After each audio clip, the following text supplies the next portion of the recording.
Hola YouTube, hoy en este capítulo les hablaré del RMS Majestic y comenzamos con la historia del Majestic. El RMS Majestic, originalmente SS Bismarck, fue un transatlántico, encargado por la compañía naviera alemana Hamburg America Line, APA, y construido en los astilleros Blohm y Voss de Hamburgo. Fue el tercero de la clase Imperator, diseñada a comienzos de la década de 1910 bajo la dirección de Albert Ballin, y tuvo como buques hermanos al SS Imperator y al SS Vaterland a comienzos de la década de 1910. Las compañías marítimas alemanas aspiraban a recuperar el dominio que habían mantenido a comienzos del siglo XX, que les había sido arrebatado por los transatlánticos de la Cunard Line y de la White Star Line, en particular por el RMS Lusitania y el RMS Mauretania, así como por los buques de la clase Olympic. En estas circunstancias, Albert Ballin, próximo al Kaiser Guillermo II de Alemania y presidente de la APA, decidió llevar a cabo la construcción de 3 grandes transatlánticos destinados a ser los más grandes del mundo. En un primer momento se decidió por construir el primero de ellos en astilleros alemanes y los 2 siguientes en los astilleros británicos de Harland y Wolff, aunque más tarde optó por reforzar el sentimiento patriótico al construir los 3 buques en Alemania. Para estos barcos, el tamaño y el confort fueron la prioridad. Ballin era consciente de que al zarpar desde Alemania, no podían pretender competir con sus rivales británicos en velocidad. Pensaba compensar este problema proponiendo a los pasajeros un nivel de lujo superior, y para ello contactó con el arquitecto Charles Mewes, famoso por la decoración de prestigiosos hoteles. Su otra gran apuesta fue el tamaño de los nuevos navíos. Se trataba de luchar contra el efecto de la oscilación que podían sufrir los barcos en alta mar. También permitiría transportar un gran número de pasajeros, y repartidos no en 3 clases, como era habitual en otras compañías, sino en 4, siendo destinada la última al transporte a gran escala de inmigrantes. El hundimiento del Titanic, acaecido durante la construcción del primero de los barcos de la serie, puso en evidencia la necesidad de contar con botes salvavidas para todos los pasajeros, un verdadero desafío en los barcos destinados a transportar más de 5.000 personas en total. Los constructores repartieron los botes en un mayor número de emplazamientos en el barco, exclusivamente en la cubierta superior. El 10 de junio de 1913, el primer buque de la serie, el Imperator, efectuó su travesía inaugural. El segundo buque, ligeramente más imponente, el Vaterland, realizó la suya en mayo de 1914.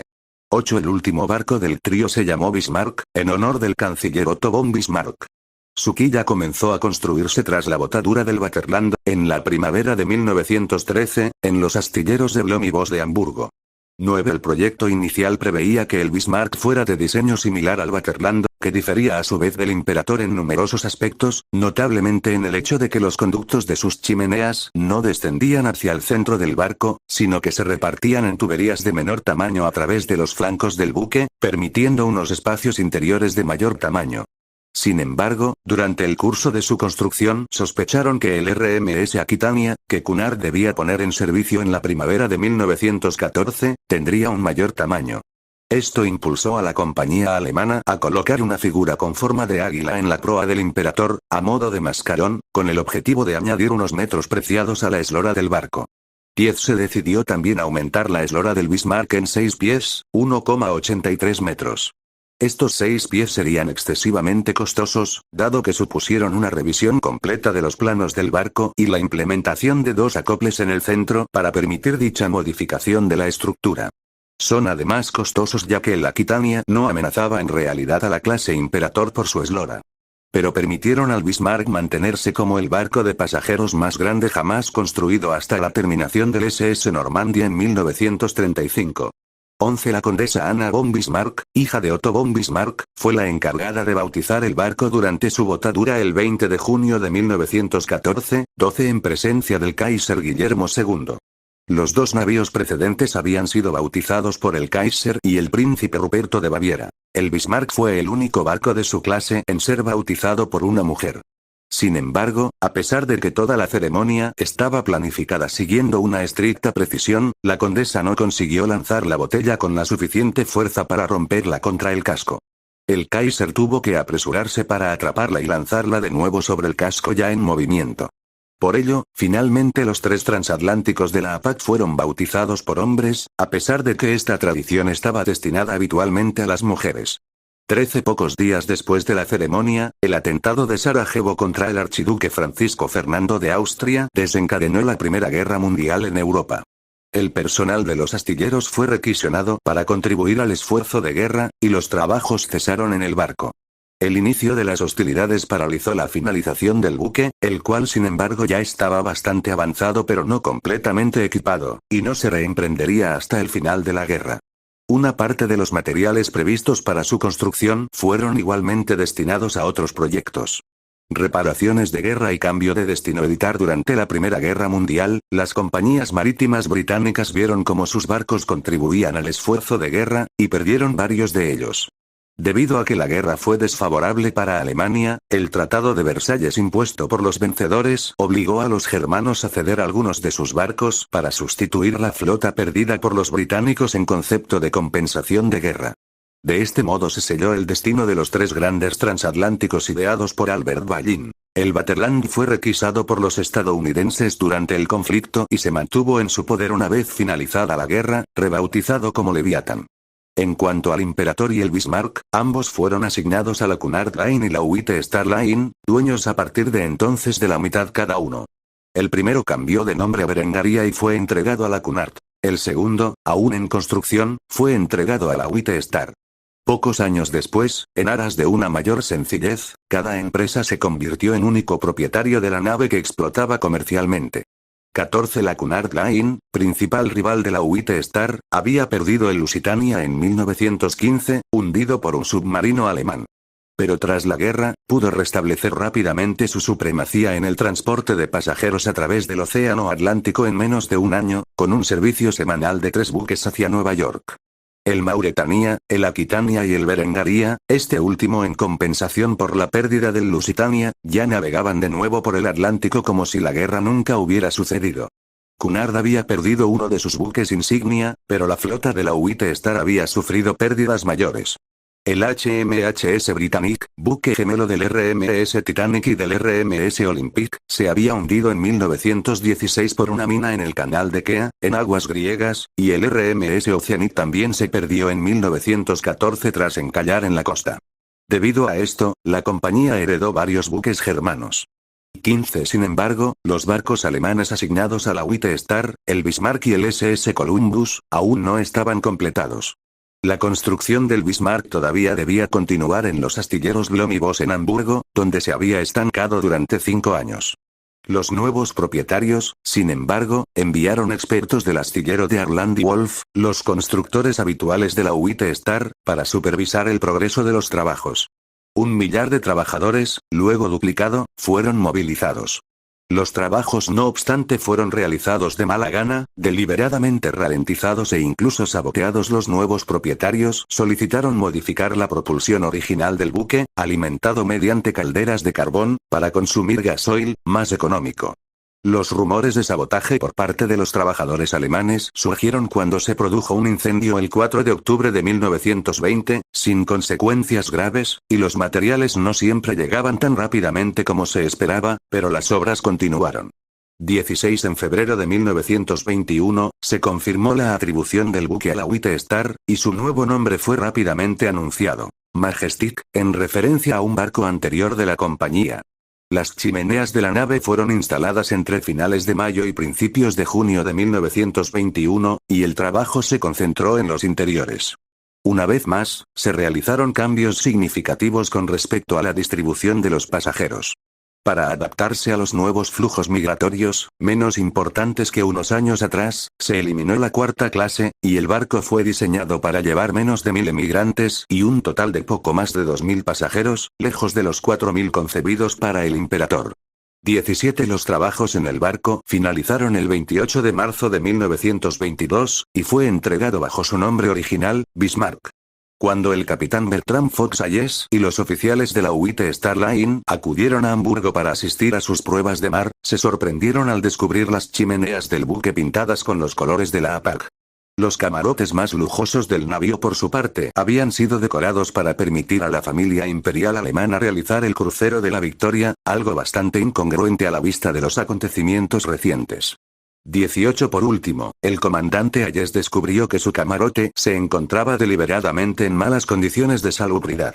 Estos pequeños sucesos reflejaban el clima de tensión que acompañó la entrega del buque, y algunos afirmaban que el barco nunca abandonaría a Alemania. En estas circunstancias, los británicos redoblaron su atención para satisfacer el orgullo de los fabricantes alemanes, autorizando a que el buque pudiera salir de su país en sus colores originales, y bajo el mando de Hans Russer, comodoro de la APAC. Las pruebas de mar se llevaron a cabo el 1 de abril y fueron satisfactorias para la empresa. El navío volvió a Alemania temporalmente para completar sus instalaciones. El 9 de abril, los británicos tomaron posesión completa del buque, que pronto se pintó con los colores de la White Star. La compañía se convirtió así oficialmente en dueña del mayor transatlántico del mundo, que puso rumbo a Southampton para comenzar su viaje inaugural 19, llegando a dicho puerto el día 10 de abril, coincidiendo con el 10º aniversario de la partida del Titanic en su infortunado viaje. Durante el siguiente mes, el buque fue acondicionado durante los preparativos de su travesía inaugural.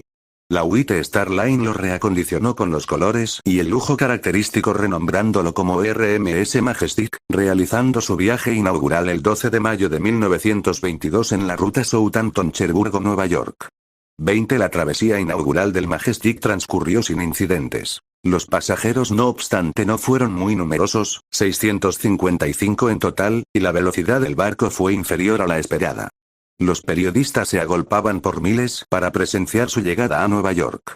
El viaje de vuelta fue más concurrido, ascendiendo el total de pasajeros a 1814.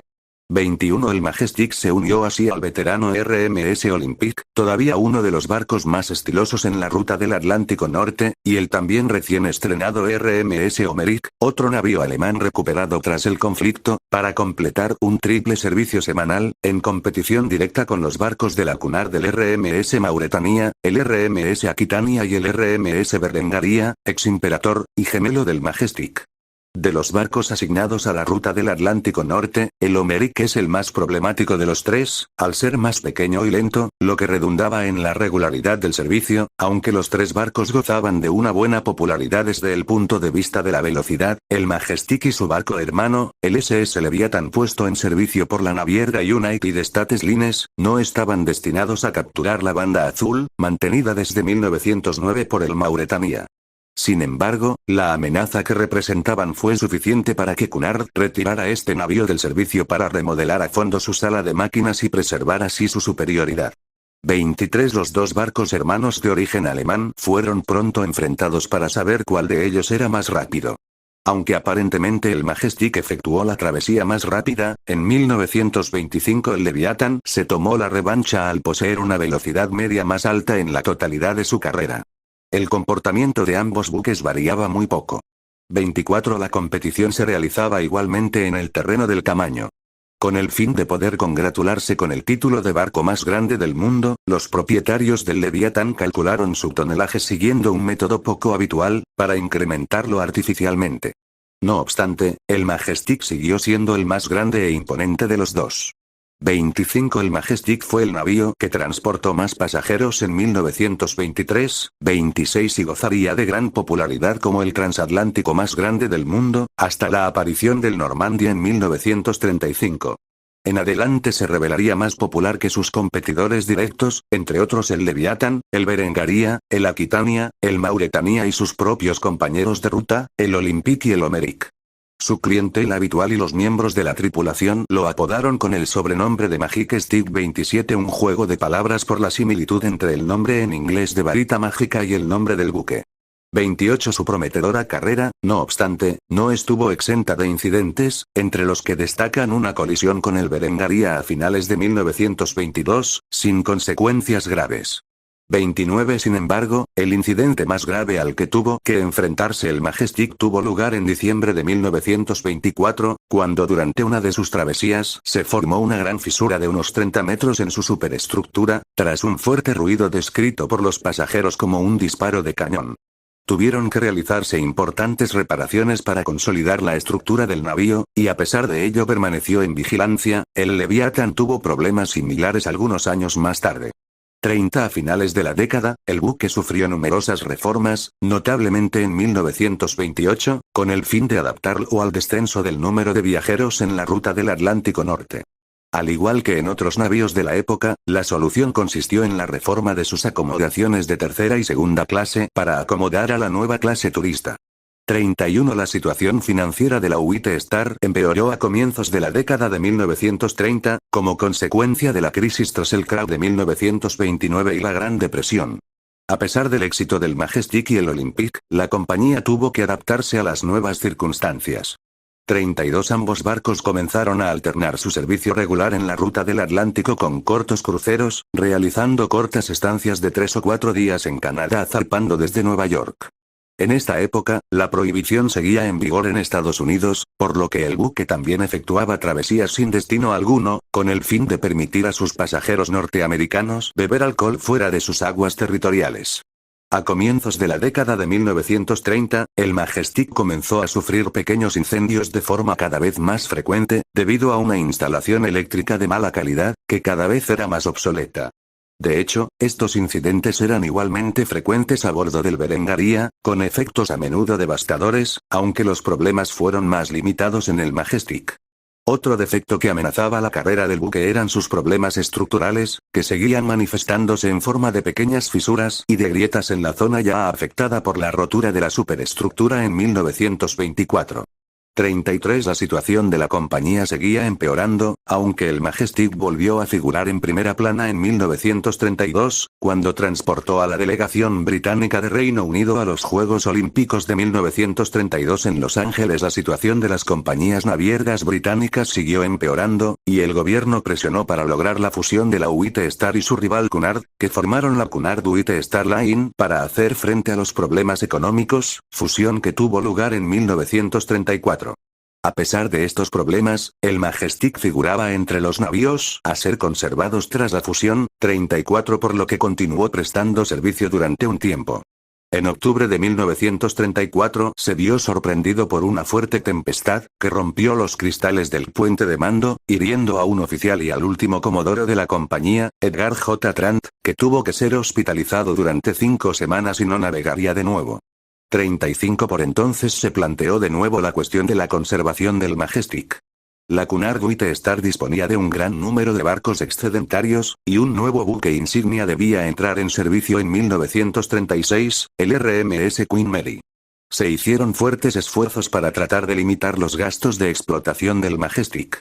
Por ejemplo, se cerró su restaurante a la carte y se vendió el equipamiento sobrante de sus cocinas. Esto no fue sin embargo suficiente y se decidió deshacerse de uno de los 2 gigantes construidos originalmente para la APAC. 36 El Berengaria era el más antiguo, y sufría más problemas debido a su instalación eléctrica, por lo que parecía lógico mandarlo primero al desguace. 37 Sin embargo, era igualmente cierto que la explotación del Majestic era netamente más costosa, y la necesidad de nuevas reparaciones en su casco constituían una hipótesis más que probable. Es por tanto este último el primero de los 2 que fue retirado del servicio, después de realizar su última travesía, el 13 de febrero de 1936, tras solo 14 años de carrera. 38 El 15 de mayo de 1936, la Cunard White Star vendió el Majestic por 115,000 libras esterlinas a la firma Thomas Ward Co. para su desguace. Sus chimeneas y mástiles tuvieron que ser recortados para permitirle pasar por debajo del puente de Fort, en preparación para su último viaje. 39 El desguace del transatlántico fue no obstante evitado el 25 de agosto, al acordar con el almirantazgo su intercambio a cambio de una veintena de viejos navíos de guerra, con el fin de reacondicionarlo como buque para entrenamiento de cadetes. 40 Esta transformación implicaba grandes cambios en las instalaciones interiores. Los salones fueron transformados en gimnasios, y una vez retirados los tabiques de separación, los camarotes de lujo se convirtieron en salas para impartir clases. En cuanto a los cadetes, se habilitaron hamacas para su descanso. La sala de radiotelegrafía fue aumentada para entrenar a un mayor número de futuros radiooperadores.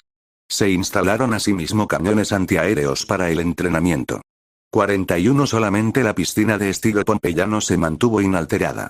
Esta reconversión costó unas 472.000 libras a la Royal Navy, tras la cual el buque, rebautizado como HMS Caledonia, zarpó de Southampton hacia el puerto de Rosyth, Escocia, el 8 de abril. El buque se había convertido en el mayor de la Marina británica y permitía albergar hasta a 2.500 personas.